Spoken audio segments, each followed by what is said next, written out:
Merhaba dostlar, ben Ozan. Bu videoda orta segmentin en iddialı telefonu Galaxy A56'nın kesinleşen özellikleri hakkında konuşacağız. Galaxy A56 ne zaman tanıtılacak, fiyatları ne olacak hepsinden bahsedeceğim. Galaxy A56 tanıtıldığında da videosu kanalda olacak. Onu da kaçırmamak için abone olup bildirimleri açmayı unutmayın. Ve Galaxy A56 A36 ile beraber gelecek. A36 için de böyle bir video gelsin mi? Gelsin diyorsan yorumlarda mutlaka bekliyorum. Şimdi ilk olarak tasarımla başlayalım. A56'ya baktığımız zaman tasarım olarak çok daha farklı bir telefonla karşılaşıyoruz. Burada kamera tasarımı, kasa yapısıyla ciddi değişimler var. Normalde şu ana kadar Samsung A serisi ile S serisini çok fazla ayırmıyordu. Yani A50 serisinde ne görüyorsak benzer bir tasarımı S serisinde de görüyorduk. Fakat bu kez işler değişmiş durumda. Kamera tasarımı bence gayet güzel olmuş ve bana sorarsanız dış tasarım yönünde A55'ten de çok daha premium duruyor. Burada çerçevelerde biraz daha oval hale getirilmiş. Elde tutması çok daha kolay olacak. Tasarım olarak ilk bakışta ben gayet beğendim. Arka kapak cam, çerçeveler alüminyum. Bence A56'nın tasarım kısmındaki diğer cihazlardan ayrışan en önemli noktası kesinlikle malzeme kalitesi olacak.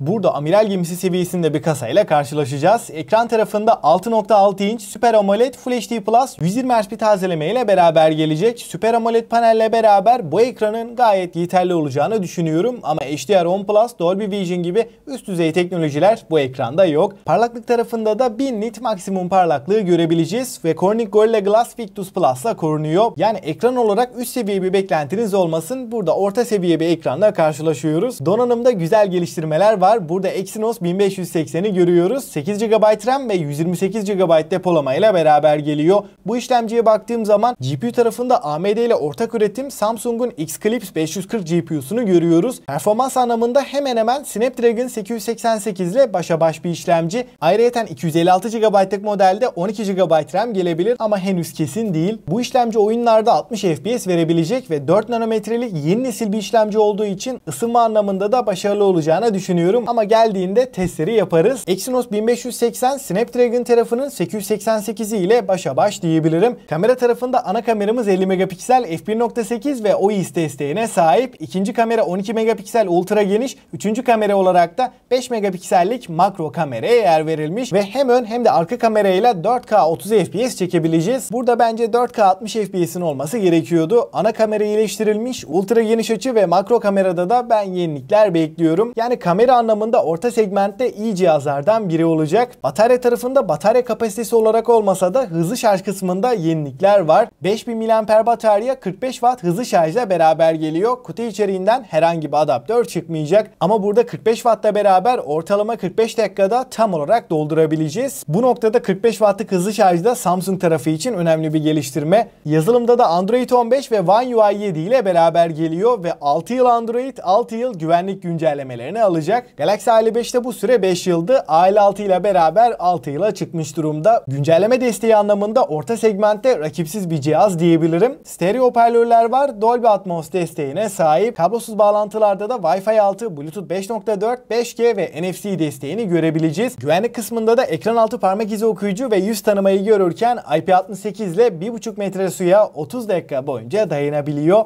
Dostlar, Galaxy A56'nın belli başlı kesinleşen tüm özellikleri bunlardı. Şimdi fiyatlardan bahsedeyim. 8 GB RAM, 128 GB'lık Galaxy A56 Avrupa'da 479 euro olacak. Ülkemizde de vergiler ve dolar kurunu hesapladığımda Samsung'un ülkemize özel fiyat politikasında düşünürsem ben fiyatının 21.000 olacağını düşünüyorum. Tasarım olarak güzel bir cihaz. Kamera anlamında orta segmentte bu sene bir kademe daha önde olacak. İşlemci de orta üst segmente yakın. Hem oyunlarda hem de günlük kullanımda iyi bir performans verecek ve 6 yıllık güncelleme desteğini düşündüğümde 21.000 bandında alınabilecek bir cihaz. Ve son olarak genel hatlarıyla A56'yı değerlendirirsem özellik dengesiyle ben gayet beğendim. Burada çok öne çıkan bir noktası veya geri düştüğü bir alanda yok. Tam olarak orta segmente yakışır bir cihaz. Peki siz ne düşünüyorsunuz? Galaxy A56 mı yoksa Poco X7 Pro mu? Görüşlerinizi mutlaka bekliyorum. Videoyu bitirmeden tanıtım tarihinden de bahsedeyim. Yeni Galaxy A serisi için belirlenmiş net bir tarih yok ama Mart ayında tanıtılacağını söyleyebilirim. Peki siz ne düşünüyorsunuz? Galaxy A56 bu özelliklerle olmuş mu? Bu fiyatlara alınır mı? Görüşlerinizi mutlaka bekliyorum. Ülkemize geldiğinde de videosu kanalda olacak. Onu da kaçırmamak için abone olup bildirimleri açmayı unutmayın. Ben Ozan. Sonraki videoya kadar kendinize çok iyi bakın.